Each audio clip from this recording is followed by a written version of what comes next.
Hello and welcome dear students to Unacademy's JEE channel. This is JEE live daily और आज हम बच्चों यहाँ पर बहुत ही इंपॉर्टेंट डिस्कशन करने वाले हैं। आज आपको यहाँ पर देखने को मिलेगा कि डेफिनेट इंटीग्रेशन में आखिर एडवांस वाले किस तरह के क्वेश्चंस पूछ रहे हैं। ठीक है, सो स्पेसिफिकली बच्चों आज हम एक एक्स्ट्रा लेक्चर ले रहे हैं डेफिनेट इंटीग्रेशन का। ऐसा मैंने और किसी चैप्टर के लिए नहीं किया है, इस स्पेशल चैप्टर के लिए मैं करने वाला हूं क्योंकि यहाँ पर वाकई मुझे ऐसा लगता है कि जो क्वेश्चंस पूछे गए हैं प्रीवियस ईयर में वो डिमांड करते हैं एक एक्स्ट्रा लेक्चर। ठीक है, बाकी जो हमारे पास चैप्टर्स हैं उनके अंदर हम रेगुलर थ्योरी अगर पढ़ते हैं, रेगुलर टाइप के क्वेश्चंस अगर करते हैं तो हमसे एग्जाम के भी क्वेश्चंस अपने आप ही बनने लग जाते हैं। ठीक है, लेकिन यहाँ पर थोड़ा सा डिफरेंस है, आपको एक्स्ट्रा एक स्टेप आगे जाना पड़ेगा टू अंडरस्टैंड कि यहाँ पर आपको एग्जाम के क्वेश्चंस अटेम्प्ट करने के लिए क्या क्या मेहनत करने की जरूरत है। ठीक है, ऑलराइट।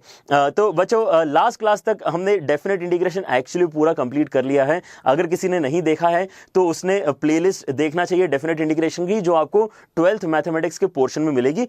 उसके थ्रू आप अपना डेफिनेट इंटीग्रेशन पहले पूरी तरह से अच्छा कर सकते हो। ठीक है, अगर कोई ऑलरेडी पढ़ चुका है तो उसके लिए तो ये लेक्चर बहुत ही बढ़िया है, वो यहाँ पर देख पाएगा कि कितने बढ़िया क्वेश्चंस यहाँ पर आपको करने की जरूरत है। ठीक है, ऑलराइट। जो यहाँ पर बच्चे नए जुड़ रहे हैं हमारे साथ उन्हें बता देता हूँ, I am Sameer Chincholikar. I have done my BTech and MTech from IIT Roorkee and I have more than 10 years of teaching experience. बच्चों अनअकैडमी जेई चैनल के थ्रू हम चारों जो टीचर्स हैं, Jayant sir, Paras sir, Namo sir and myself, हम चारों चाहते हैं कि हम इंडिया में एक रिवॉल्यूशन ला पाए, बच्चों को यहाँ पर जेई की तैयारी के लिए क्वालिटी एजुकेशन दे पाए फॉर फ्री। ठीक है, तो ये हम कर रहे हैं बच्चों अनअकैडमी जेई चैनल के थ्रू। तो इस चैनल को जरूर सब्सक्राइब करो और साथ ही साथ वीडियो को शेयर और लाइक भी करो, ताकि यहाँ पर ये जो हमारा मिशन है, ये जो हम करना चाह रहे हैं, एक बहुत ही अमेजिंग सा फीट अचीव करने की कोशिश कर रहे हैं। ठीक है, और उसमें हम देख रहे हैं कि काफी सारे बच्चे हमें सपोर्ट भी कर रहे हैं, क्योंकि दिन ब दिन हमारे जो सब्सक्राइबर्स हैं वो बढ़ रहे हैं।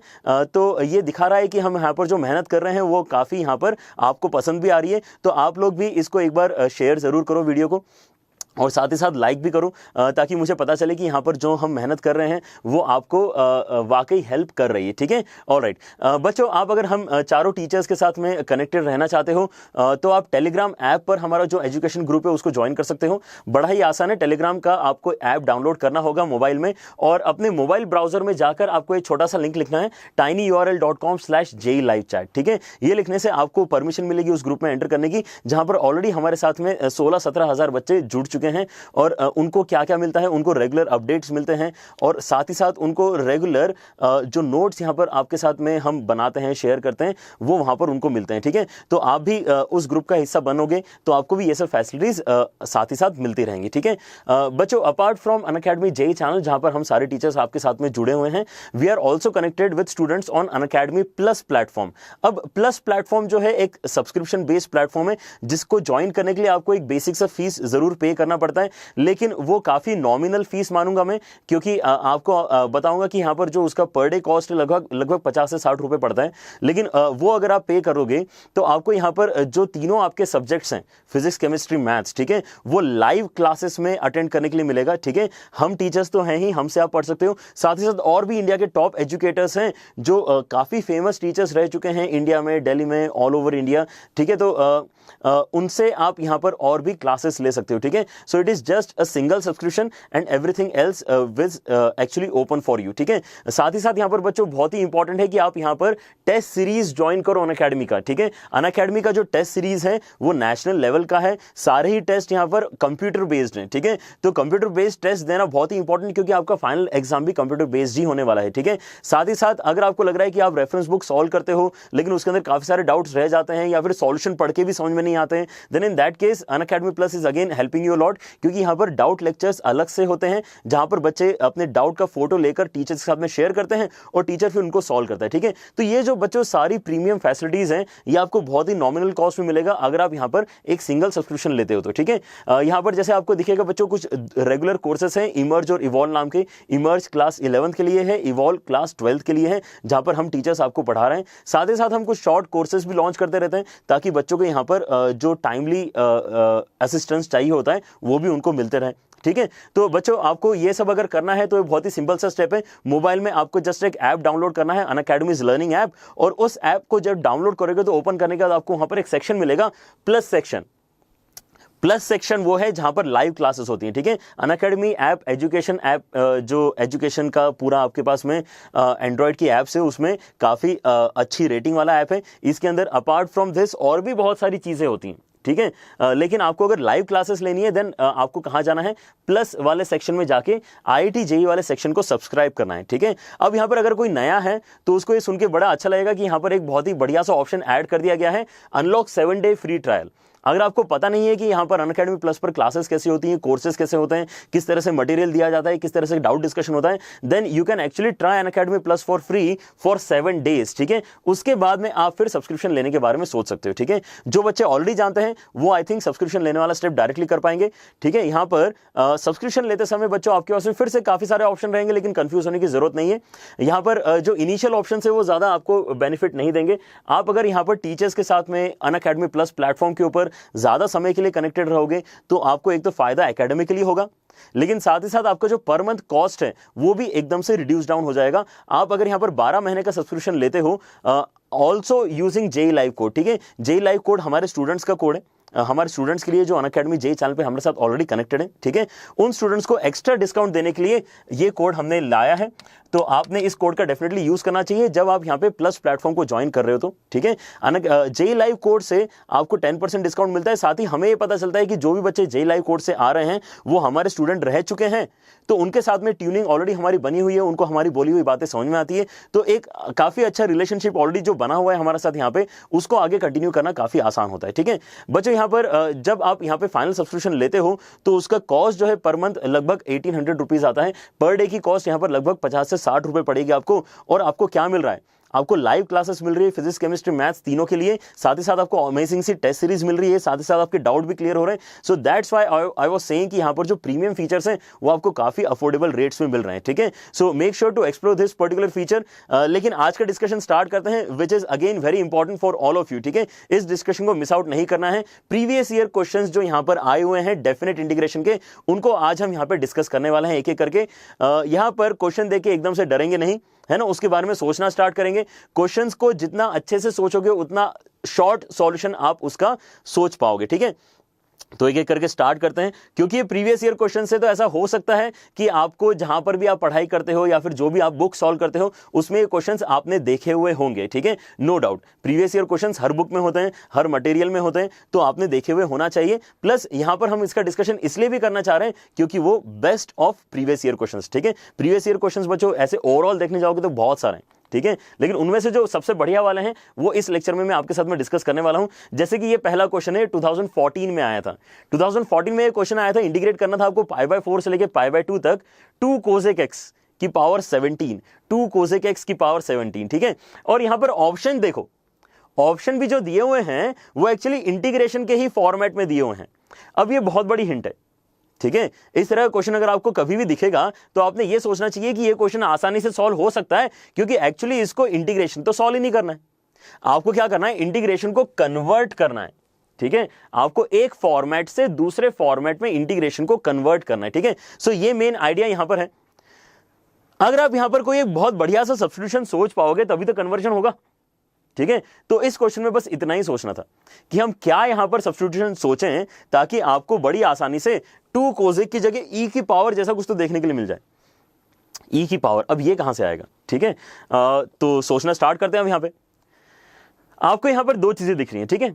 अब ये वाली बात ट्रिग्नोमेट्री के साथ ही काफी ज्यादा डिस्कशन में आ चुकी होती है, ठीक है। तो जिन्होंने बच्चों ने यहाँ पे ट्रिग्नोमेट्री का डिस्कशन अच्छे से सुना हुआ है उनको ये बात ज्यादा अच्छे से पकड़ में आएगी कि जब भी बच्चों आपके पास में ऐसा कुछ सिनेरियो बनता है कि एक नंबर है और साथ में उसका रेसिप्रोकल है, एक नंबर है और साथ में उसका रेसिप्रोकल, ठीक है। तो e की पावर u और e की पावर -u उसका रेसिप्रोकल है। सभी जगह आपको ये सेम क्वांटिटी दिख रही है, तो इसको तो फोकस में रखना ही है, ठीक है। अच्छा, मैं एक चीज सोच रहा हूं यहां पर कि मेरे पास एक आइडेंटिटी होती है कोसेक वाली, कोसेक वाली जो आइडेंटिटी हमारे पास में, कोसेक क्यों सोच रहा हूं, क्योंकि क्वेश्चन में मुझे कोसेक नजर आ रहा है, ठीक है। तो कोसेक वाली आइडेंटिटी मुझे क्या हिंट दे रही है कि cosec square x minus cot square x, ये वैल्यू कितनी होती है आपकी, ये वैल्यू आपकी 1 होती है, ठीक है। अच्छा, तो यहां पर अगर मैं इस चीज को फैक्टराइज कर लूं, अब इस टाइप की चीजें हमने ट्रिग्नोमेट्री वाले क्वेश्चंस में किया था, अगर मैं इस चीज को फैक्टराइज करता हूं तो मेरे पास क्या आता है, cosec x plus cot x into cosec x minus cot x, इसका वैल्यू 1 के बराबर। अगर मैं इनमें से किसी एक क्वांटिटी को राइट हैंड साइड में ले जाऊं डिनोमिनेटर में, तो मुझे पता चलता है कि ये दोनों क्वांटिटीज एक दूसरे की रेसिप्रोकल है, ठीक है, स्टेप बाय स्टेप कैसे सोच रहे हैं उसके लिए मुझे काफी कुछ लिखना पड़ रहा है, लेकिन आई गेस चलेगा क्योंकि क्वेश्चन को समझना बहुत इंपॉर्टेंट है। ठीक है, क्या किया हमने यहां पे, पहले ये सोचा कि कोजेक के टर्म्स में दो रेसिप्रोकल क्वांटिटीज क्या क्या होती हैं। ठीक है, रेसिप्रोकल क्यों सोचा, क्योंकि यहां पे मुझे रेसिप्रोकल दिख रहा है। ठीक है, तो मुझे बहुत ही बढ़िया क्वांटिटी मिल गई यहां पे, cosec x plus cot x और cosec x minus cot x एक दूसरे के रेसिप्रोकल होते हैं। अगर ये अलग अलग इंडिपेंडेंट क्वांटिटीज मान के मैं इनको अगर ऐड करता हूं, cosec x plus cot x and cosec x minus cot x, तो मुझे 2 कोजेक एक्स भी मिलता है, मुझे 2 कोसेक एक्स भी मिलता है, जो यहां पे मुझे अंदर लिखा हुआ दिखाई दे रहा है। तो अब यहां पे कुछ बात बनना स्टार्ट हुई। ठीक है, तो इसको क्वेश्चन को आगे बढ़ाते हैं, सॉल्यूशन सोचते हैं इसका कैसे बन सकता है। यहां पर इंटीग्रेशन के अंदर मैं अब इस चीज को ऐसा देखने की कोशिश करूंगा, π/4 से लेके π/2 तक 2 कोसेक को लिखूंगा मैं यहां पे cosec x plus cot x and plus cosec x minus cot x. ठीक है, पहली बात तो ये आपका जो वैल्यू है ये 2 कोसेक एक्स के ही बराबर है, ये पहले तो आप नोटिस कर लो, क्योंकि कॉट कॉट हो जाएगा कैंसिल। ठीक है, इन दोनों में अच्छी बात क्या है कि ये दोनों एक दूसरे के रेसिप्रोकल भी हैं। तो अगर मैं यहां पर cosec x plus cot x को e की पावर u डाल दूं तो क्या फायदा हो जाना चाहिए, आई गेस हो जाना चाहिए। ठीक है, करके देखते हैं एक बार। मैं यहां पर क्या डालना चाह रहा हूं, cosec x plus cot x को मैं e की पावर u डालना चाहता हूं। कम से कम यहां से होगा क्या, मुझे फाइनल ऑप्शन में जैसे वैल्यूज दिख रहे हैं उस तरह का कुछ ना कुछ तो बनना स्टार्ट हो ही जाएगा। ठीक है, that is the main thought here. ठीक है, तो अगर मैं इसको डिफरेंशिएट करूंगा, जैसे मैंने सब्स्टिट्यूशन सोचा, डिफरेंशिएशन वाला स्टेप तो करना ही होगा मुझे, तो इसको डिफरेंशिएट करके आपके पास कितना आएगा, minus cosec x cot x और साथ में माइनस कोसेक स्क्वायर एक्स। ठीक है, और क्या आता है साथ में, dx आता है, इज इक्वल टू e की पावर u du आएगा। क्लियर है, यहां से क्या कॉमन निकल सकता है, माइनस कोसेक एक्स कॉमन निकल सकता है, माइनस कोसेक एक्स अगर मैंने कॉमन निकाल लिया तो अंदर बचेगा cot x plus cosec x. ठीक है, और क्या है साथ में dx है, और इसकी वैल्यू e की पावर u du के बराबर है। क्लियर यहां तक बात सबको। तो अब यहां पर आप और क्या ऑब्जर्व कर सकते हो कि आपने जो सब्स्टिट्यूशन लिया है वो सेम यहां पे दिख रहा है कि नहीं दिख रहा है, और आपको e की पावर u भी दिख रहा है, तो ये दोनों आपस में कैंसिल होने वाले हैं। इसका मतलब अगर ये दोनों क्वांटिटीज आपस में कैंसिल हो जाएंगी तो तब भी थोड़ा तो सिंपल हुआ ना। यहां पर क्वेश्चन काफी सिंपल हो गया है। हम क्या बोल सकते हैं अब यहां पे कि आपका जो dx है, dx can be written as minus of du upon cosec x. ठीक है, क्या किया मैंने, कोसेक को वहां नीचे ले गया, लेकिन अब कोसेक एक्स एक्स के टर्म्स में थोड़ी ना मैं लिख सकता हूं, dx अगर मुझे लिखना है तो पूरा का पूरा मुझे u के टर्म्स में ही लिखना होगा। तो अब यहां पे कोसेक का वैल्यू, इसका मतलब मुझे निकालना होगा। कोसेक का वैल्यू मैं कैसे निकालूंगा, उसके लिए वो डिस्कशन इंपॉर्टेंट है जो अभी हमने लास्ट पेज पे किया था। अगर मैंने ये इक्वेशन ऑलरेडी मानी हुई है तो क्या मैं यहां पे दूसरी इक्वेशन ऐसी मान सकता हूं। ठीक है, सिंस इक्वेशन 1 देयरफॉर मैं ऐसा मान सकता हूं कि cosec x minus cot x का वैल्यू e की पावर माइनस u होगा। Cosec x minus cot x का वैल्यू रेसिप्रोकल होगा ना, ये इसका जो भी वैल्यू है उसका reciprocal cosec x minus cot x होगा। ठीक है, ये हमारी हो जाती है इक्वेशन नंबर 2। अगर मैं इन दोनों इक्वेशंस को ऐड करूंगा तो क्या होगा, इन दोनों को इक्वेशंस को ऐड करके क्या मुझे कोसेक का वैल्यू मिल रहा है, बिल्कुल मिल रहा है। ठीक है, तो यहां पर नेक्स्ट स्टेप हमारा ये होने वाला है, इक्वेशन 1 प्लस इक्वेशन 2 करके आपको मिलेगा कोसेक का वैल्यू, आपको मिलेगा 2 कोसेक का वैल्यू। हम चाह रहे हैं कोसेक का वैल्यू क्योंकि यहां डालना है मुझे। ठीक है, तो मेरा वैल्यू कितना हो जाएगा कोसेक का, cosec x will become e की पावर u प्लस e की power minus u divided by 2। ठीक है, इसको हम कहां डालेंगे, du के नीचे डालेंगे, du के नीचे फाइनल एक्सप्रेशन क्रिएट करते समय। ठीक है, फाइनल एक्सप्रेशन कहां है, यहां है। ठीक है, इसके अंदर अभी मुझे वैल्यूज डालनी है। क्या आप यहां पे सॉल्यूशन आपको दिखाई दे रहा है। अब जो अगला स्टेप बच्चों आप करोगे उसके अंदर आपको फाइनल आंसर लिखते आ जाएगा। ठीक है, that is the big thing here. यहां पे आपको फाइनल आंसर डायरेक्टली अब लिखा हुआ मिल जाएगा, आप खुद ही लिखोगे। यहां पे देखो, यहां पर कैसे लिखोगे, आप बस इस ब्लू वाले इंटीग्रल को आगे कंटिन्यू करो। ठीक है, ब्लू वाले इंटीग्रल को आगे कंटिन्यू करते हैं। इंटीग्रल के अंदर आपके पास क्या है, ये वाला bracket cosec x plus cot x, वो तो e की पावर u है ही। उसके बाद क्या है, उसके बाद आपके पास cosec x minus cot x, वो कितना है, e की पावर माइनस u, ये भी हमें समझ में आ गया।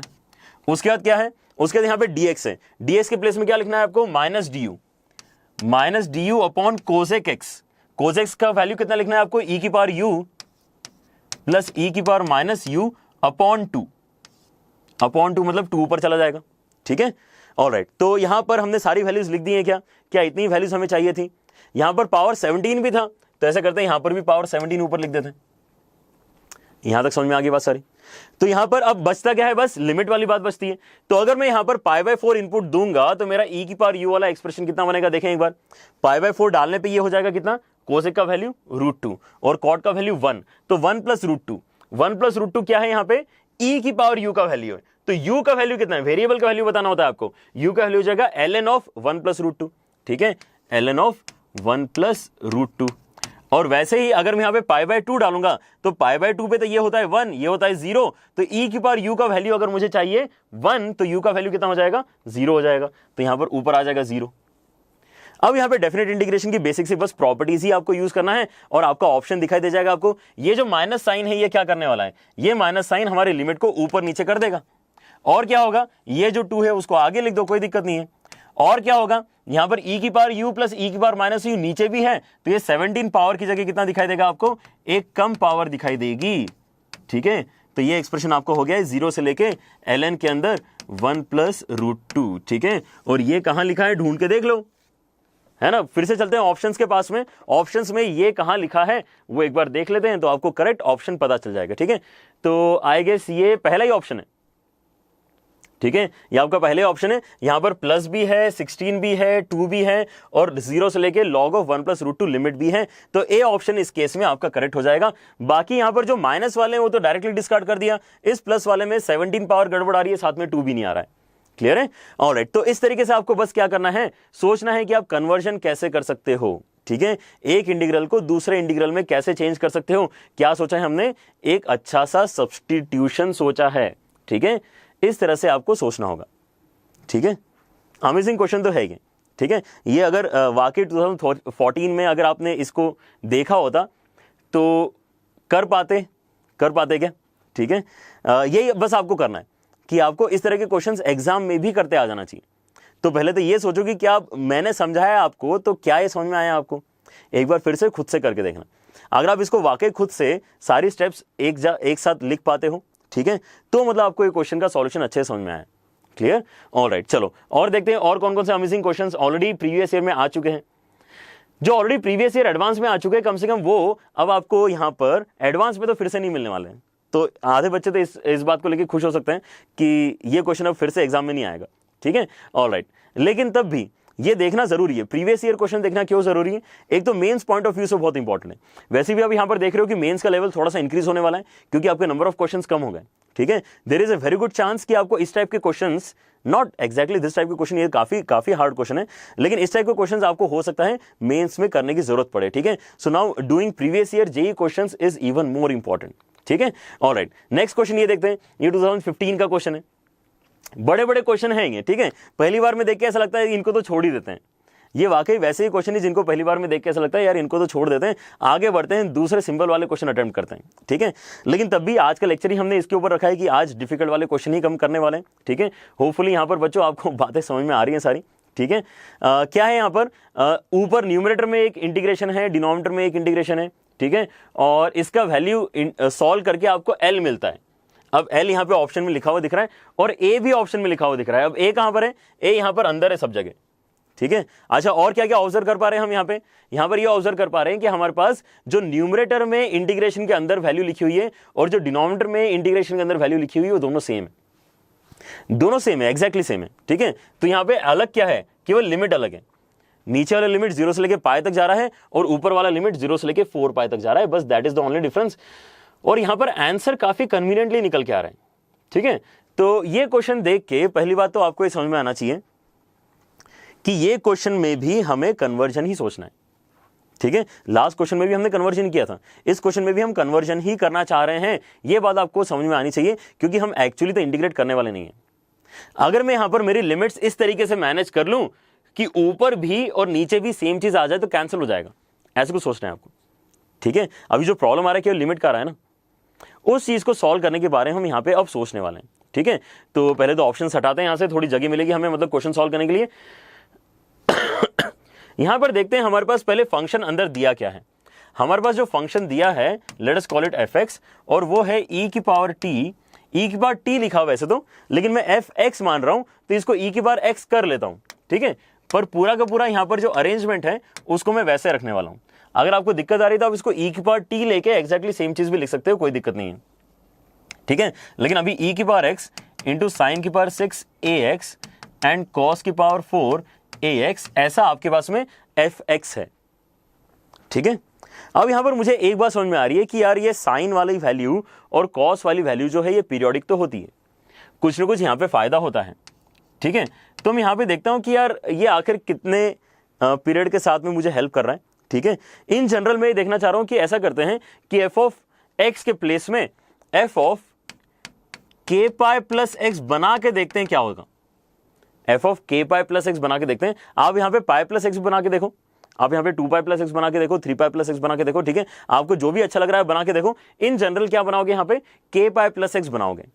के पाई प्लस एक्स बनाने से हमारा सॉल्यूशन ज्यादा जल्दी सॉल्व हो जाएगा, ऐसा मुझे लग रहा है। So let us try this out, क्योंकि यहाँ पे वेरिएबल के टर्म्स में हमने सारे डिस्कशन कर लेना है, ठीक है। ऑलराइट, तो एक बार अगर मैं एफ एक्स देख पा रहा हूं तो एफ ऑफ के पाई प्लस एक्स लिखना ज्यादा मुश्किल नहीं है, लिखना एटलीस्ट, बाद में एनालाइज कर लेंगे उसको, ठीक है। तो कितना हो जाएगा, ई की पावर के पाई प्लस एक्स, उसके बाद में साइन के अंदर जाएगा आपके लिए पावर 6 तो रहेगी ही, ए के साथ मल्टीप्लीकेशन में जाएगा के पाई प्लस एक्स, ठीक है। और क्या होगा, कॉस के पावर 4 है और ए के साथ में जाएगा के पाई प्लस एक्स, ठीक है। ये हो गया हमारा पूरा का पूरा एफ ऑफ के पाई प्लस एक्स, ठीक है, एफ ऑफ के पाई प्लस एक्स।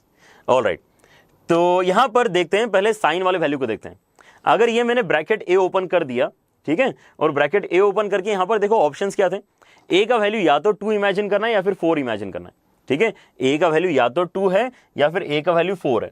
मतलब कैसे है, इंटीजर है ए का वैल्यू, ए का वैल्यू इंटीजर है, ठीक है। यहां पर भी के जो मैंने खुद ने माना है, के तो मैंने खुद ने माना है, ठीक है। के का वैल्यू मेरे दिमाग में कैसा है, इंटीजर ही, ठीक है। इंटीग्रल मल्टीपल ऑफ पाई के लिए मैं यहां पे डिस्कशन करना चाह रहा हूं। तो जब मैं यहां पर ए अंदर मल्टीप्लाई कर दूंगा तो कितना हो जाएगा, integral multiple of pi plus theta, कुछ तो एंगल बनेगा, ए इंटू एक्स बनेगा, उसको थीटा बोल रहा हूं थोड़ी देर के लिए। तो यहां पर क्या हो जाएगा, integral multiple of pi plus theta. तो integral multiple of pi plus theta sine के अंदर अगर जाता है तो फाइनल रिजल्ट क्या बनता है, sine of pi plus theta अगर है तो माइनस साइन थीटा बनेगा, लेकिन sine of 2 pi plus theta है तो प्लस साइन थीटा बनेगा। तो दो ही पॉसिबिलिटीज है, या तो यहां पे प्लस साइन थीटा बनेगा या फिर माइनस साइन थीटा बनेगा। लेकिन दोनों ही केसेस में पावर 6 होने की वजह से कितना हो जाएगा, प्लस साइन थीटा वाला केस लेना ही सही है, ठीक है, क्योंकि यहां पे पावर ही 1 है। और वही सेम डिस्कशन आप कॉस के साथ भी कर सकते हो। Cos of 2 pi plus theta, cos of 2 pi plus theta, मतलब ये even multiple of pi plus theta अगर है, even multiple of pi plus theta, ठीक है, देन इन दैट केस ये अपने आप में कॉस थीटा ही बनने वाला था। लेकिन अगर ये odd multiple of pi plus theta है, जैसे कि यहां पर कितना हो जाएगा, वैसे यहां पर ऑड बनेगा ही नहीं ना। अगर मैं अपने ऑप्शंस देखूं तो उसमें ए का वैल्यू ऑलरेडी कितना है, 2 है या फिर 4 है। तो यहां पे ऑड एक्चुअली हमने सोचना भी नहीं चाहिए, क्योंकि ये वैल्यू या तो 2 है या तो 4 है। तो ये या तो 2 के पाई है या फिर ये 4 के पाई है। दोनों केसेस में आपका आंसर क्या बनने वाला है ना, आपका आंसर यहाँ पे प्लस कॉस थीटा ही बनने वाला है, ठीक है। आई थिंक ये ऐसा सोचेंगे तो और ज्यादा यहाँ पे क्लैरिटी आ जाएगी, थोड़ा कम यहाँ पे, क्योंकि मुझे लॉजिक बताना पड़ेगा आपको, ठीक है। अच्छा, तो बेसिक आइडिया क्या है यहाँ पे, कि ये सब सिंप्लीफाई होके वैसा ही बनने वाला है जैसा है, ये सब सिंप्लीफाई होके वैसा ही बनने वाला है जैसा है, लेकिन ये चीज कुछ और हो जाएगी।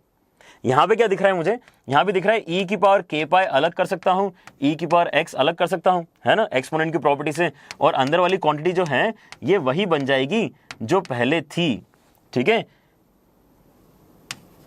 क्यों, पीरियोडिक है ना, हो गया फिर से यही। तो यहां पर हो जाएगा cos की पावर 4 ax। तो यहां पर मुझे क्या समझ में आया कि ये जो पूरा का पूरा पोर्शन था ये तो fx ही था ना, ये पूरा का पूरा पोर्शन fx ही था। तो यहां पर मुझे समझ में आया कि f of k pi plus x करके मुझे बस इतना सा चेंज करना है, ये एक्स्ट्रा क्वांटिटी मल्टीप्लाई कर देनी है fx में।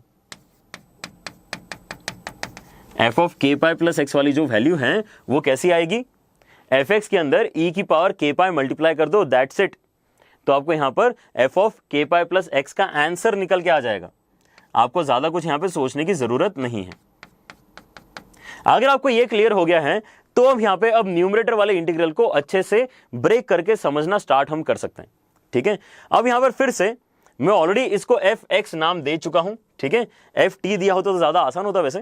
तो यहां पर मैं अंदर वाली क्वांटिटी को ft लिख के क्वेश्चन सॉल्व करना स्टार्ट करना, ठीक है। इतना बड़ा बड़ा लिखेंगे अननेसेसरी कंफ्यूज होंगे। तो यहां पर इसका जो शॉर्ट फॉर्म है वो क्या मान के चलेंगे हम, ft है, ठीक है, ऑलराइट। तो अब यहाँ पे न्यूमरेटर को ध्यान से देखो, आपका जो न्यूमरेटर है दैट इज इंटीग्रल 0 से लेके 4 पाई तक एफ टी डी टी। ठीक है, इस चीज को मैं ब्रेक कर रहा हूं 4 अलग अलग इंटीग्रल्स में, ऑब्वियसली क्योंकि मैं क्या चाह रहा हूं, मैं 0 से लेके पाई तक इसको लिखना चाह रहा हूं। 0 से लेके पाई तक क्यों? क्योंकि डिनोमिनेटर देखो, डिनोमिनेटर में जो आपकी वैल्यू है वो कहां से कहां तक है, 0 से लेके पाई तक है। ठीक है, इसलिए हम यहां पर इस तरह से सोच रहे हैं कि अच्छा 0 से लेके पाई तक ब्रेक कर लिया, फिर उसके बाद में पाई से लेके 2 पाई तक ब्रेक कर लिया, है ना। पाई पाई यहां पे मैं इंटरवल पूरा लेके चल रहा हूं, फिर 2 पाई से लेके 3 पाई तक चले गए, और उसके बाद में 3 पाई से लेके 4 पाई तक चले गए। क्लियर हुआ? अब ये जो पहला वाला है ये तो बहुत ही बढ़िया है, ये हमारा डिनोमिनेटर ही है, तो इसको हम ज्यादा कुछ हाथ लगाने वाले नहीं है। ठीक है, लेकिन ये ऑलमोस्ट डिनोमिनेटर होने वाला था लेकिन हो नहीं पाया, क्योंकि यहां पर चीजें जो हैं वो कहां से कहां तक जा रही है, पाई से लेके 2 पाई तक जा रही है, जबकि मुझे क्या देखना है, 0 से लेके पाई देखना है। जैसे ही मैंने ये अपना ऑब्जेक्टिव बनाया कि मेरा जो लिमिट है वो 0 से पाई होना चाहिए, मेरे दिमाग में एक सब्स्टिट्यूशन आएगा इसके लिए मैं ऐसा सोच सकता हूं कि मेरे पास जो x है वो कितना हो जाए, पाई प्लस टी हो जाए।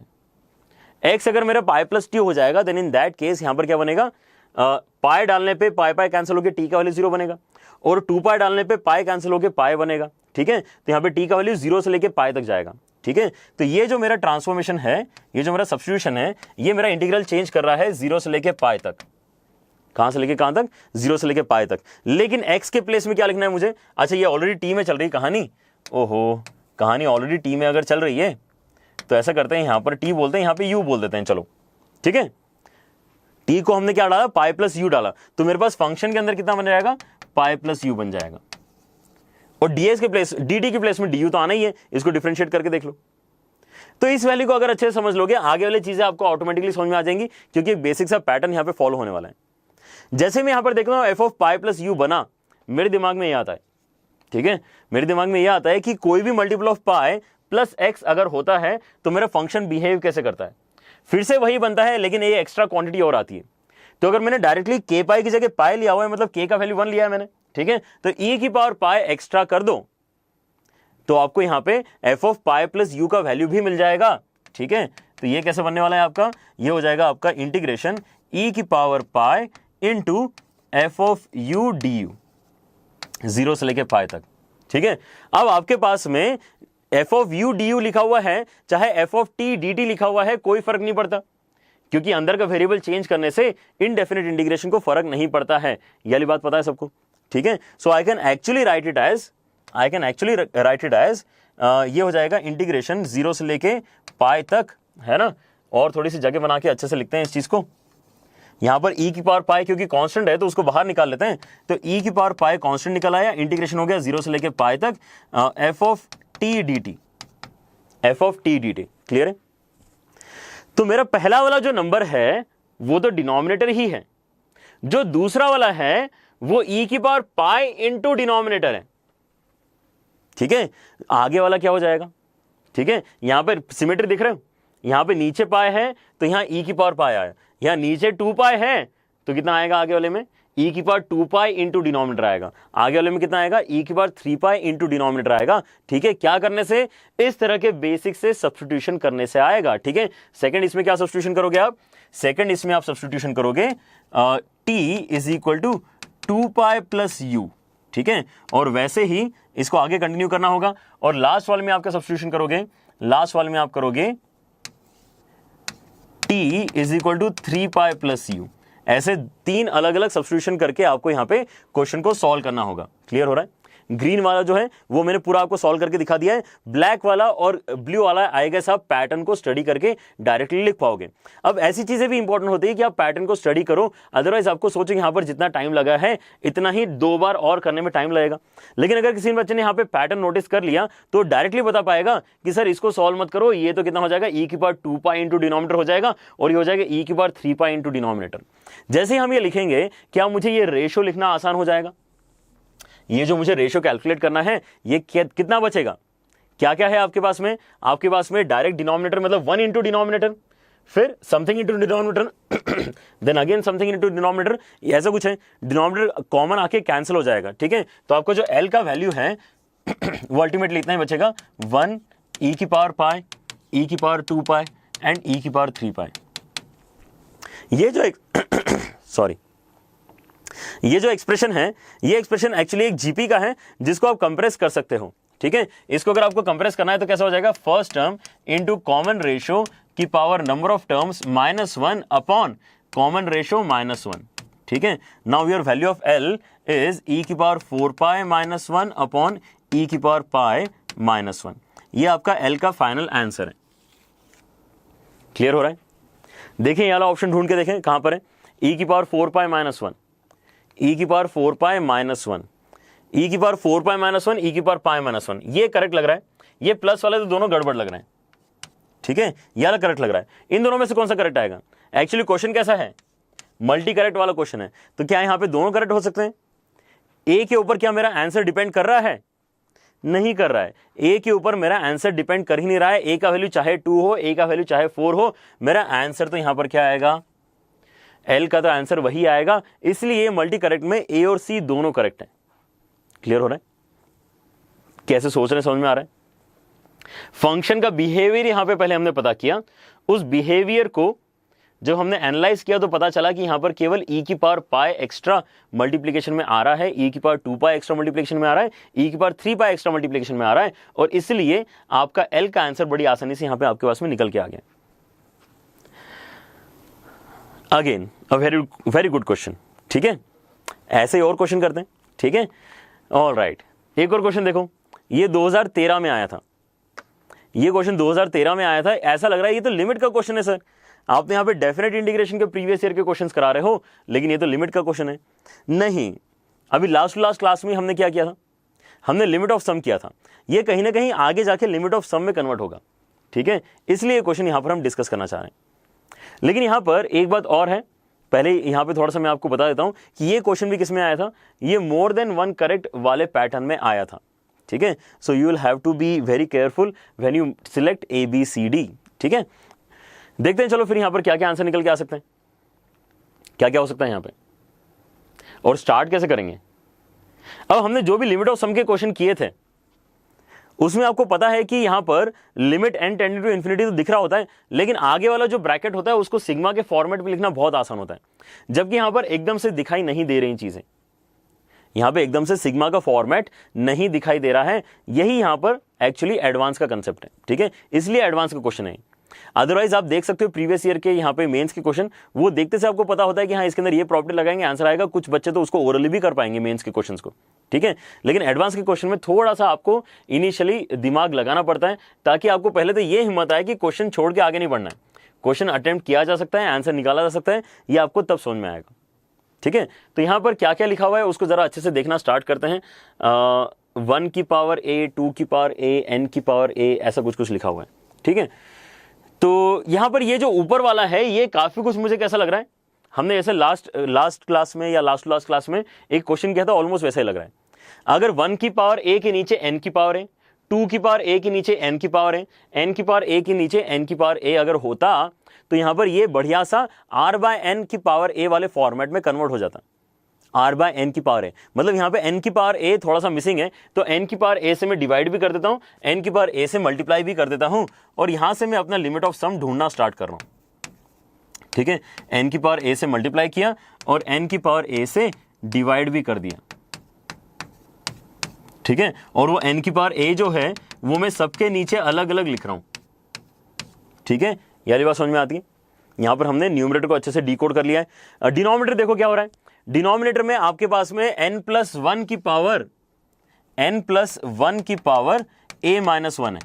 ठीक है, अंदर देखो क्या है, अंदर आपके पास में बहुत सारी चीजें हैं। अब या तो आप इस ब्रैकेट को भी कैसे सोचोगे, अब ये भी इन्होंने बहुत गड़बड़ तरीके से लिख के दिया है। ठीक है, ये प्रॉपर कंफ्यूज करने के लिए इन्होंने इस तरीके से ब्रैकेट को लिख के दिया है। यहां पर एक्चुअली हम na+1, na+2, na+n देख के ऐसा कंफ्यूज हो सकते हैं कि ये भी शायद आपका जो बनने वाला एक्सप्रेशन है ये लिमिट ऑफ सम में कन्वर्ट करने की हम कोशिश कर सकते हैं इसको। ठीक है, लेकिन करना नहीं है। यहां पर देखो ध्यान से क्या होगा, यहां पर na कितनी बार ऐड हो रहा है, n टाइम्स ऐड हो रहा है, तो कितना हो जाएगा na n टाइम्स, तो n² a हो जाएगा। ठीक है, और जो नंबर से वो क्या है 1 + 2 + 3 अप टू n, तो ये तो n × n+1/2 है। n into n plus 1/2। तो ये बड़ी आसानी से कंप्रेस हो पा रहा है, तो इसको अननेसेसरी हम आगे सोचेंगे नहीं, इसको इसी तरीके से कंप्रेस करेंगे। क्लियर है? अब एक एक करके यहां पे चीजें आपको और समझाना स्टार्ट करता हूं मैं, क्या क्या आपने सोचना चाहिए। यहां पर नीचे वाला जो पावर है वो a-1 है, जबकि यहां पर पावर a है, यहां पर एक पावर ज्यादा है। मैं क्या कर सकता हूं, यहां से एक n कॉमन निकाल सकता हूं। कॉमन निकालने के बाद में उसको डिवाइड कर दूंगा तो इसका भी पावर a-1 हो जाएगा।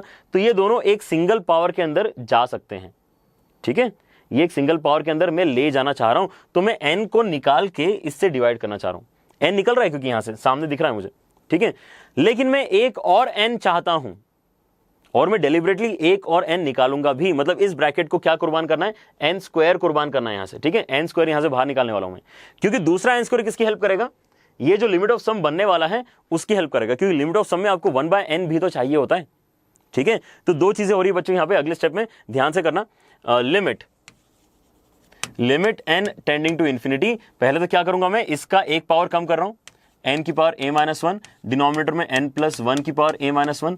ये दोनों आगे चल के कुछ तो अच्छा बनाएंगे। उसके बाद में यहां से एक और n निकालूंगा और ये 1/n ऊपर लिख दूंगा, बस ज्यादा कुछ सोचना नहीं है इसको। लेकिन मैं सिग्मा के फॉर्मेट में लिख रहा हूं ताकि हमारा क्वेश्चन आगे प्रोसीड कर पाए हम। सिग्मा r/n की पावर a लिखेंगे, और यहां पर r की वैल्यू जा रही है आपकी 1 से लेके n तक। एक्स्ट्रा 1/n इसको उधारी मिल गई है, कहां से, नीचे वाले टर्म से। ठीक है, था नहीं इसके पास में पहले, लेकिन हमने नीचे से निकाल के उसको दे दिया 1/n। तो यहां से क्या निकल चुका है, n स्क्वायर कॉमन निकल चुका है। यहां से एक इसको दे दिया, एक उसको दे दिया, तो यहां पे बचेगा आपके पास में a, और क्या क्या बचेगा, पहले तो बचेगा आपके पास में a, और बचेगा यहां पर एक तो n डायरेक्टली निकल गया, तो 1/2 के साथ में आपके पास बचेगा 1 + 1/n। ठीक है, ये ऐसा कुछ तो हो रहा है। ठीक है, अब यहां पर हमें तीन अलग अलग लिमिट्स सॉल्व करनी है, और तीनों अलग अलग लिमिट्स का आंसर अलग अलग तरीके से यहां पे जनरेट होने वाला है। ठीक है, कैसे होगा, यहां पर आपका जो पहला लिमिट है, limit n tending to infinity, उसके अंदर आपको क्या दिख रहा है, पावर में कितना है, a-1, साथ में कंबाइन कर दिया उसको, n/n+1 है, n/n+1। तो ये फॉर्मेट क्या हो जाएगा, infinity upon infinity. Infinity upon infinity को फॉर्मेट को सॉल्व करने के लिए क्या करते हैं हम, हाईएस्ट पावर ऑफ n से ऊपर नीचे डिवाइड करते हैं। मतलब बेसिकली मुझे n से ऊपर और नीचे डिवाइड करना है, तो ये कितना हो जाएगा, 1/1 + 1/n। ठीक है, क्या किया मैंने, n/n+1 को मॉडिफाई किया, n/n+1 को मैंने n से ऊपर और n से नीचे डिवाइड किया, तो ऐसे कुछ ये एक्सप्रेशन बन रहा है। ठीक है, ऑलराइट, पावर में a+1 तो चल ही रहा है, उसका मैं कुछ नहीं कर सकता। उसके बाद एक लिमिट चली जाएगी आपकी ऊपर न्यूमरेटर में, limit n tending to infinity, और अंदर आ गया सिग्मा, तो लिमिट ऑफ सम का ये पैटर्न बन गया है, बहुत ही बढ़िया। r/n की पावर a हो गया है, और 1/n साथ में आ गया है। और डिनोमिनेटर में देखो क्या हो रहा है, जब मैं यहां पर लिमिट लगाऊंगा तो इसका भी एक बहुत बढ़िया आंसर निकल के आ जाएगा, limit n tending to infinity, और साथ में आएगा आपके पास में a + 1/2 के साथ में 1 + 1/n। ठीक है, ये तीन अलग अलग लिमिट्स आपको बच्चों सॉल्व करनी है। ठीक है, तो ये क्या हो जाएगा, ये 1/∞ होने की वजह से 0 हो जाएगा, तो इसका आंसर 1 हो गया। ठीक है, ये वाला पोर्शन आपका 1 बन गया, तो इसको तो हटा दिया जाए यहां से, ये वाला पोर्शन सॉल्व होकर 1 बनने वाला है। ये नीचे वाला पोर्शन क्या बनने वाला है, नीचे वाला पोर्शन सॉल्व होकर यहां पर क्या बन जाएगा, ये वाला ब्रैकेट क्योंकि 1 बन जाएगा, इसलिए आपके पास में a + ½ आने वाला है। ठीक है, ये वाला ब्रैकेट पर्टिकुलरली कितना बनने वाला है, 1 बनने वाला है। क्लियर है, तो a + ½ बचेगा आपके पास में। और ये जो न्यूमरेटर है, ये बड़ा ही अच्छा सा सिंपल सा इंटीग्रेशन बनेगा, x की पावर a dx, तो x की पावर a का इंटीग्रेशन कितना हो जाएगा, x की पावर a+1/a+1। लेकिन यहां पर देखो साथ में क्या दिया है, इसका आंसर भी दिया हुआ है कि ये जो पूरा आप सॉल्व करोगे इसका वैल्यू 1/60 है। ठीक है, तो 1/60 यहां पर लिखना स्टार्ट करते हैं, ये वाला वैल्यू 1/60 है, उसके बाद में ये वाला वैल्यू 1/60 है, दूसरा स्टेप, ये तीसरा स्टेप। तो बच्चों अभी तक वैसे हमने 3 ही स्टेप किए, स्टेप नंबर 1 पीछे था, स्टेप नंबर 2, स्टेप नंबर 3। ठीक है, ऑलराइट, तो 3 ही स्टेप किए अभी तक हमने। तो यहां पर हमें नेक्स्ट स्टेप और करने की कोशिश करता हूं। ओहो, स्पेस खत्म हो गई हमारी, चलो तो यहां पर स्पेस थोड़ी सी और बनानी पड़ेगी हमें। ऐसा करते हैं, ब्लैक स्क्रीन पे चलते हैं और समझते हैं कि यहां पर आगे क्वेश्चन को कैसे सॉल्व किया जा सकता है ना। इस चीज को याद रख लो बस, क्या क्या होने वाला है यहाँ पे, आपका जो यहाँ पे फंडा है वो नीचे a + ½ है और साइड में 1/60 है। चलो तो यहाँ पर चलते हैं और let us use maybe this pen. तो आपका इंटीग्रेशन कहाँ से कहाँ तक जाएगा, आपका इंटीग्रेशन जाएगा 0 से लेके 1 तक, और आपका x की पावर a को इंटीग्रेट करना है, साथ में आ गया dx, नीचे आ गया है आपके पास में a + ½ और इसका वैल्यू किसके बराबर है, 1/60 के बराबर है। ठीक है, क्लियर है। 1/60 के बराबर है। अच्छा, हमारे पास और कोई क्वांटिटी छूटी हुई तो नहीं है, बिल्कुल नहीं छूटी हुई है ना। जीरो से लेके 1 तक ही जा रहा था ये। और तो ये कितना हो जाएगा, x की पावर a+1 अपॉन a+1, इसके ऊपर लिमिट लगेगी 0 से लेके 1 तक। और डिनोमिनेटर जो है आपका, ये बढ़िया सा कन्वीनियंट सा एक्सप्रेशन है आपके पास में 2a+1, और ऊपर भेज देगा ये 2, और इज इक्वल टू आ जाएगा 1/60। ठीक है, तो अब क्या बोलेंगे हम यहाँ पर आपके पास में 1 डाल के हो जाएगा 1/a+1, और 0 डाल के हो जाएगा 0। तो आपके पास में अगर मैं क्रॉस मल्टीप्लाई करूंगा तो ऐसे कुछ एक्सप्रेशन आना चाहिए, 120 is equal to 2a+1 into a+1, 2a+1 into a+1। ये आपको अभी सॉल्व करना है। ठीक है, यहां पर क्या बन रहा है, एक क्वाड्रेटिक इक्वेशन बन रही है।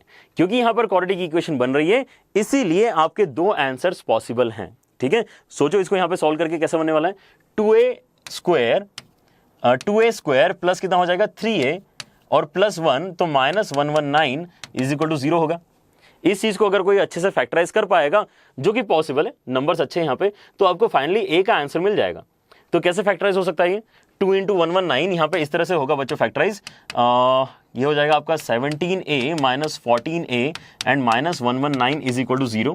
ठीक है, इसको थोड़ा सोचना पड़ेगा डेफिनेटली आपको कि ये नंबर्स कैसे हैं, है ना। एक बार यहाँ पर आपको प्रोडक्ट और सम तो चेक करना ही पड़ेगा। ठीक है, लेकिन यहाँ पर अगर आप एक्चुअली यहाँ पे कॉमन निकालते हो a, तो आपके पास में बचेगा 2a + 17, और यहाँ पर अगर आप कॉमन निकालोगे यहाँ से -7, तो आपके पास में बचेगा यहाँ पे फिर से 2a एंड +17।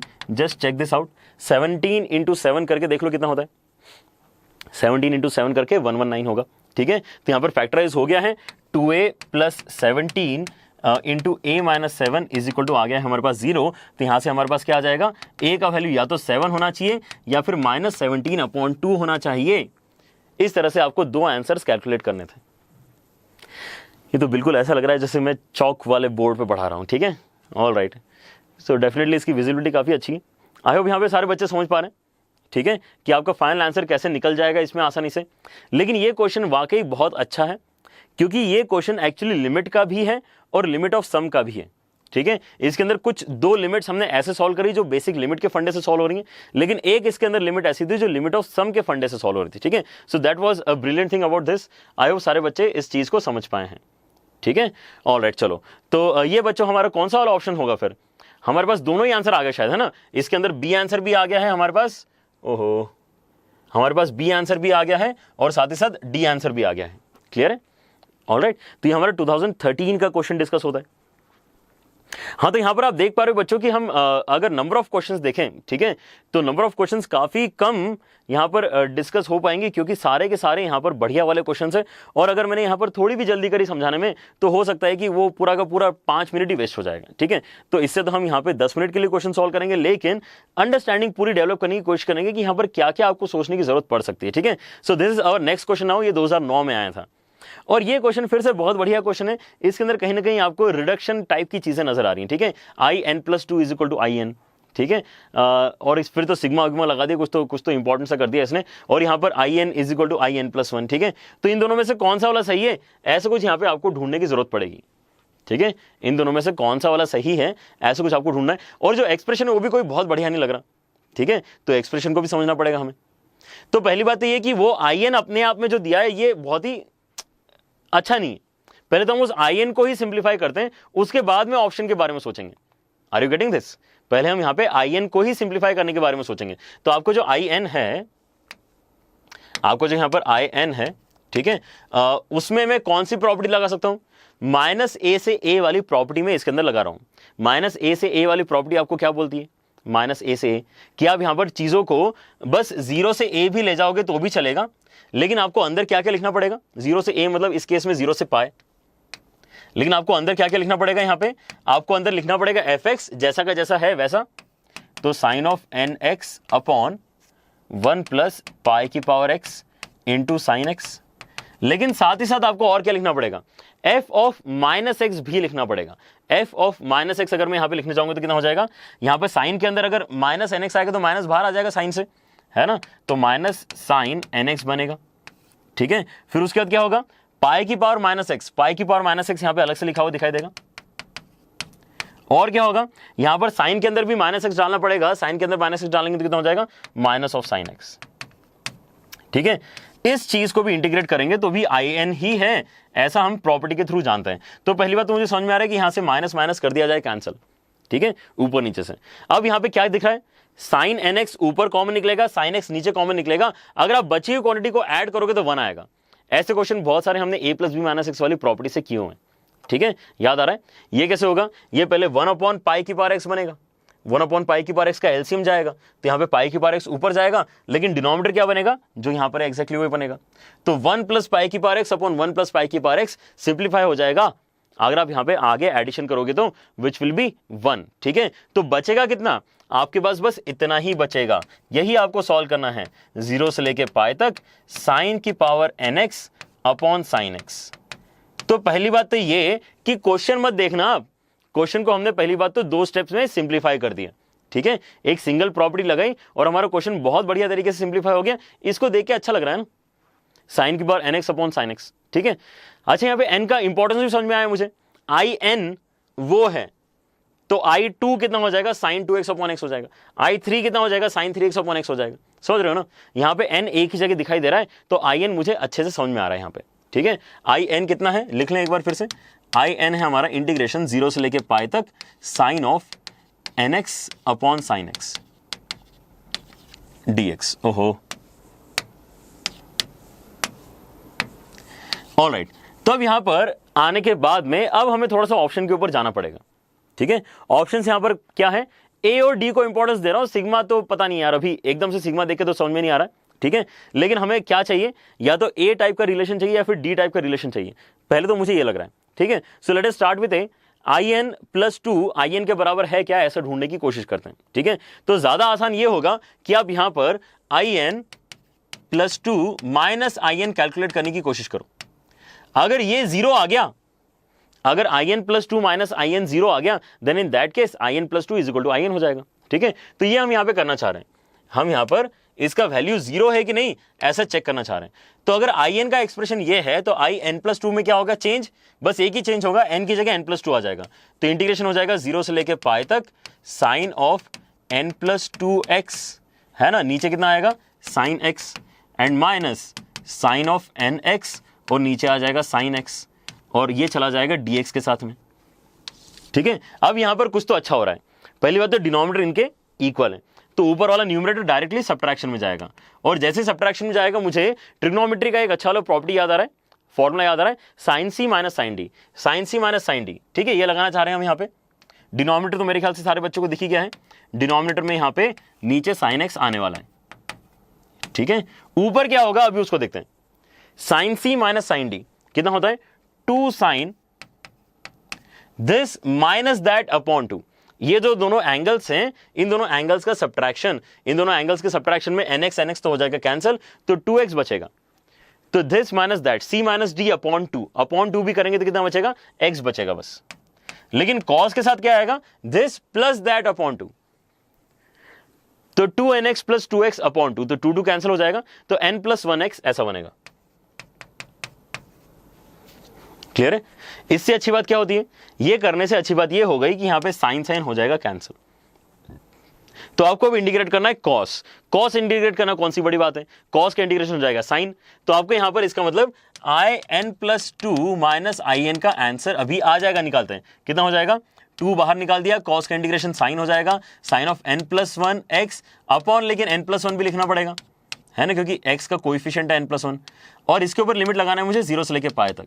लेकिन अब अच्छी बात यह है कि 0 से लेके पाई अगर मैं लिमिट लगा रहा हूं तो पाई डाल के भी साइन का वैल्यू 0 हो जाएगा, और 0 डाल के भी साइन का वैल्यू 0 हो जाएगा, पाई डाल के भी साइन का वैल्यू 0 हो जाएगा, और 0 डाल के भी साइन का वैल्यू 0 हो जाएगा, तो यहां पर आपका आंसर ही 0 हो जाएगा। तो यहां से एक बहुत ही इंपॉर्टेंट हमारा डिडक्शन आ गया कि in + 2 = in, in + 2 = in। समझ में आ रही बात, ठीक है। इस तरीके से आप इस क्वेश्चन को समझ पा रहे हो। तो ऑप्शन ए आपका करेक्ट हो गया, ऑप्शन ए आपका करेक्ट हो गया है, तो ऑब्वियसली ऑप्शन डी हम फिर से चेक नहीं करेंगे, ऑप्शन डी आपका रॉन्ग हो गया है, ठीक है। ऑप्शन ए आपका करेक्ट हो गया, ऑप्शन डी आपका रॉन्ग हो गया है। अब यहां पर ये दोनों के जो ऑप्शंस हैं इनको भी चेक करना पड़ेगा क्वेश्चन, क्योंकि मोर देन 1 वाला है, ठीक है। मोर देन 1 वाले क्वेश्चन में हम कोई भी ऑप्शन को ऐसे ही लाइटली नहीं ले सकते, ठीक है। तो यहां पर अब ये कुछ तो करवा रहा है, यहां पर ये i 2m + 1 का सम बता रहा है कि 10 पाई आ रहा है क्या, और ये बोल रहा है कि i 2m का वैल्यू 0 आ रहा है क्या। ठीक है।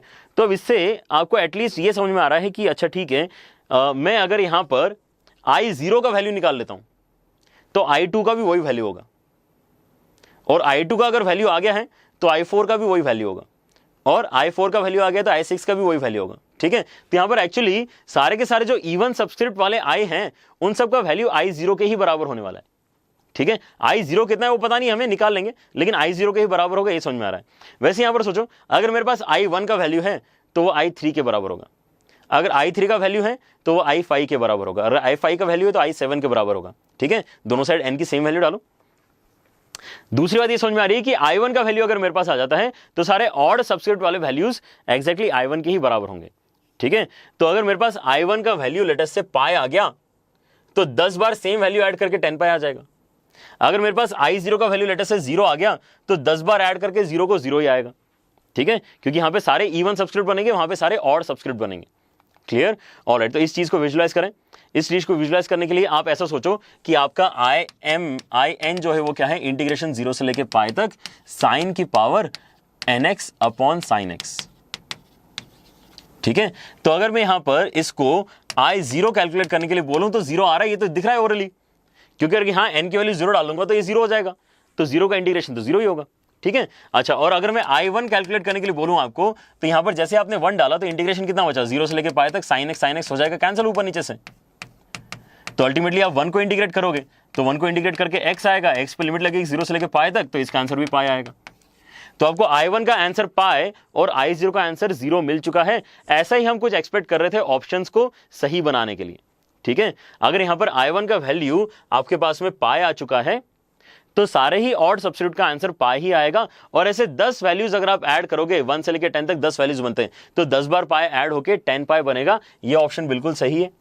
और वैसे यहां पर सोचो कि यहां पर आप कोई सा भी m का वैल्यू डालो, सारे इवन सबस्क्रिप्ट बनेंगे, और सारे इवन सबस्क्रिप्ट का वैल्यू 0 के बराबर होगा, ऐसा हमें ए ऑप्शन से पता चल रहा है। ठीक है, तो इसका मतलब ये ऑप्शन भी आपका करेक्ट होगा। Is it clear? तो इस तरह के क्वेश्चंस बच्चों आपको करने की जरूरत पड़ सकती है। ठीक है, यहां पर हमने कौन कौन से क्वेश्चन डिस्कस किए हैं एक बार जरा जल्दी से देख लें। ठीक है, एक बार रिवाइज कर लिया जाए क्या क्या है यहां पर हमारे पास में। सॉल्यूशन डेफिनेटली आपको देखने में मजा आया होगा, लेकिन इन क्वेश्चंस को बच्चों एक बार फिर से आपने ट्राई करना चाहिए। ठीक है, alright, but this is I think not the end. यहां पर इसमें सारे बेस्ट पॉसिबल क्वेश्चंस तो नहीं हो पाए क्योंकि यहां पर टाइम हमारे पास लिमिटेड है, लेकिन इस तरह के डिस्कशंस बच्चों हम करते रहेंगे अपकमिंग क्विजेस के अंदर। ठीक है, पहला क्वेश्चन बच्चों हमने ये डिस्कस किया था जहां पर हमने ये सीखा कि अगर आपको केवल इंटीग्रेशन को चेंज करना है तो सब्स्टिट्यूशन कैसे कैसे सोचने की जरूरत पड़ सकती है। ठीक है, सब्स्टिट्यूशन अगर आप अच्छे से सोचोगे तो आपके यहां पर चीजें कन्वर्ट करते आएंगे। ठीक है, नेक्स्ट हमने ये देखा यहां पे क्वेश्चन कि अगर आपके पास में कुछ डिवीजन में होता है then again something upon something आप अलग अलग कैलकुलेट नहीं करते हो, आप एक्चुअली यहां पर कन्वर्ट करने ही सोचते हो कि आप न्यूमरेटर को कितने टाइम्स ऑफ डिनोमिनेटर ऐसा बता पाओगे। ठीक है, इन दिस केस हमने क्या देखा था कि अगर मैं यहां पे e की power k pi plus x convert करता हूं तो मेरे पास काफी अच्छे से एक्सप्रेशन सिंप्लीफाई हो रहा है। ठीक है, एंड में जीपी बना था, जीपी का सम निकाल के हमें यहां पे पता चला था कि l का वैल्यू कितना होना चाहिए।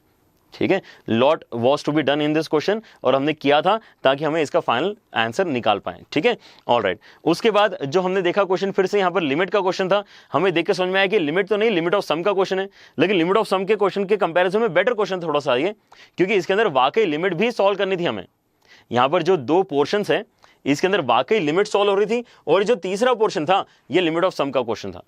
ठीक है, और जो हमने अभी अभी क्वेश्चन डिस्कस किया था उसके अंदर हमने यहां पर डिड्यूस किया है कि रिडक्शन फॉर्म में कैसे बन सकते हैं। ठीक है, सारे ही अलग अलग टाइप के क्वेश्चंस बच्चों हमने आज उठाने की कोशिश करी। ठीक है, आई होपफुली यहां पर आपको थोड़ा सा एक आइडिया लगा होगा कि किस तरह से आपको और भी ज्यादा प्रिपरेशन करने की जरूरत है अगर आपको डेफिनेट इंटीग्रेशन के क्वेश्चन एडवांस में अच्छे से करके आने हैं। तो अगर आप मेंस के क्वेश्चन उठा के देखोगे तो आपको ऐसा लगेगा कि सर बोर्ड्स में इससे बेटर क्वेश्चन आ रहे हैं। मेंस में वाकई प्रीवियस ईयर के क्वेश्चंस कोई बहुत ज्यादा डिफिकल्ट नहीं आए हैं।